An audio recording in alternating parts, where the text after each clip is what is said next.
interested in other poetry events in town, let me know, and I send it out like every other week, just like different open mics and things like this. So it's really nice. And I run a critique circle, so if you're interested in getting feedback on poems, that kind of thing, and sharing your poetry, come talk to me. So a lot of things. Sorry, shameless plugs. So this first one doesn't really have a title yet, and it's kind of a combination of sort of reactions, my reactions to moving to a new town and becoming an adult and doing grad school and things like that, and also just sort of coming to terms with a lot of environmental things as well, and just situation. It's a weird mix of concerns that kind of slammed into me over the summer when I wrote this. So anyway, here it goes. I'm not so due north anymore. Less inclined to find myself in ivy-poisoned English or vaguely laced on border walls of Tudor homes. I do not mind. I do not do as much as I am ought to find in my shoe. This is the problem. I've moved up the valley, northward. At least I'm told as much. These creek shadows show no different blues, no separate hues of season, but this is my father's summer. He bought it at a Piedmont thrift store and broke it open for the months to eat, so I become moth, fuzzed and furred, wings deferred, but otherwise I move lightly. The opposite of a ship, tossed toward Siren Rocks at sea. It wouldn't be so bad if I could snuff that part of me out, if I could make it a whisper, or else exchange my coat. I'll need something more salt and pepper. All the better to wear in a world plugging its industry, chugging its misery into the house of Horace.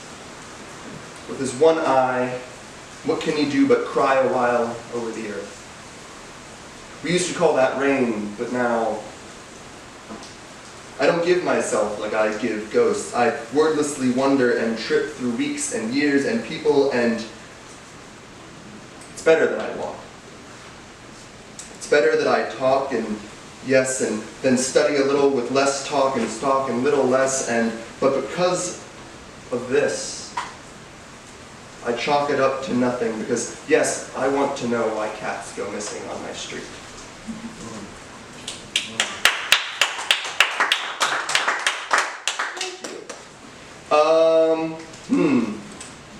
You know, I know what I want to finish on. I have a few options. I'm going to do this one. This one's a little more serious.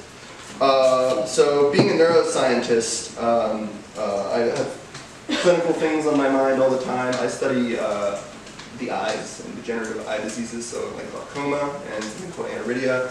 But I've always had a lot of concern about mental health, especially nowadays. And I'm also a bit of a history nerd. So, has anyone here ever heard of Burke and Hare?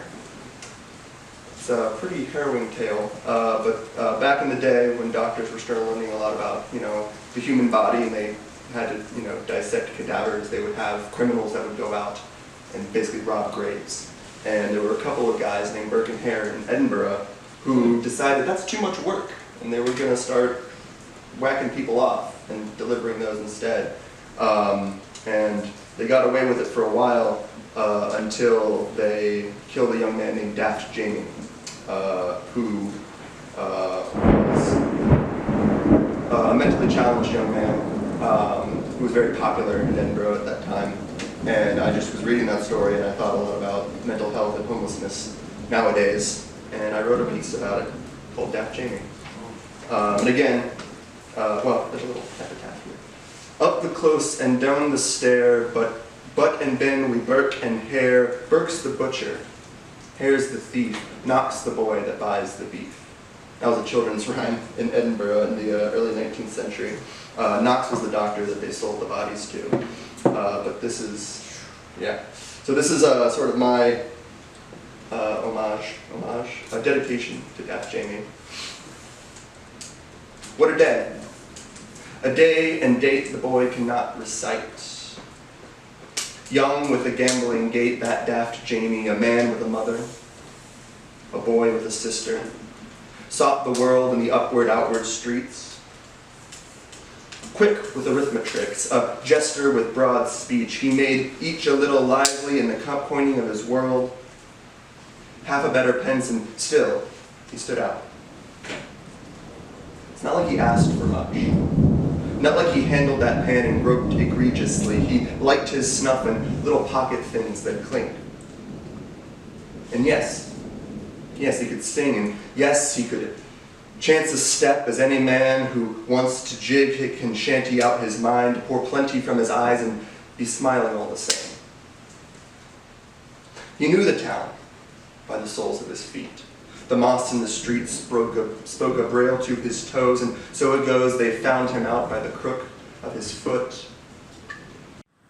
Isn't this daft Jamie? The vivisector said. I know him by the warm of a grin he loaned the morning before last. And the good doctor shook Hippocrates' nods. He was looking for his mother the day they made their wage, didn't tip back with the tipplers, but shed a shout like black wind cloud, yelled his lungs right out of his mouth. Daft Jamie in the ledger, burked at 18 years. And the streets that knew his speak spoke out, and the crowds that crowed, the marketeers, the students, kin and kind. The hare gets away in this story. Gets away to his ditch end. The other, not so much. They snapped him dead for the crowd, some thousands who, with vengeance on their mind, went to that body of Banks and burned it to the ground. All right, on a lighter note. I also write a lot of humorous poems, believe it or not. And this is one of my favorites that I came up with. I'm slating to write a whole chapbook of self-help poetry based around this theme, and just generally about purging ourselves of negative emotions, but also acknowledging them. Anyway, this is called Yell at Bread, hence the bread. A little background on this. I was doing a crossword once, and one of the clues was to do nothing. 4 words down, or 4 letters rather. L-O-A-F, loaf. And so I got to thinking, either loaf of bread, the object of bread, came first, and people just started saying that, oh, you're loafing about because you're doing nothing, like bread, which I thought was pretty rude. Or it was the other way, where the people just started calling units of bread loaves because, well, bread is nothing. So anyway, I looked it up, of course, and they had the exact year when the verb to loaf came into use. It was 1835. But they didn't explain where or why. So I had to come up with a story, obviously. And it turned into, again, this sort of self-help, emotional little tirade. It's called Yell at Bread. The year was 1835, the place unknown, but I'd surmise a baker with a need too deep, a cheating wife or little sleep, lost all the proofing in his head and laid the blame upon his bread. Stupid bread, I have no doubt that while you sat and loafed about, your idleness could not prevent the way the lulls of life ferment, with spirit spade and leavened lust collapsing underneath this crust. You do not vote or aid your peers, who succumb to every crumb of fear. You fight no wars, you make no art, nor heal the carbo-loaded heart. You stale yourself, grow stiff and cold, become a petri dish for mold. I yell at bread, it's what I do. It's not like bread can yell at you. We chew it, tear it, saw, and slice. Sometimes we'll even cook it twice, make toast, or something more obtuse. So, yeah, yelling seems like less abuse. If you seek solace or sweet relief, go to a bakery and give your grief to any loaves that catch your eye. Harangue each naan and marble rye. Wheat and brioche, baguettes and scones can disregard the sticks and stones.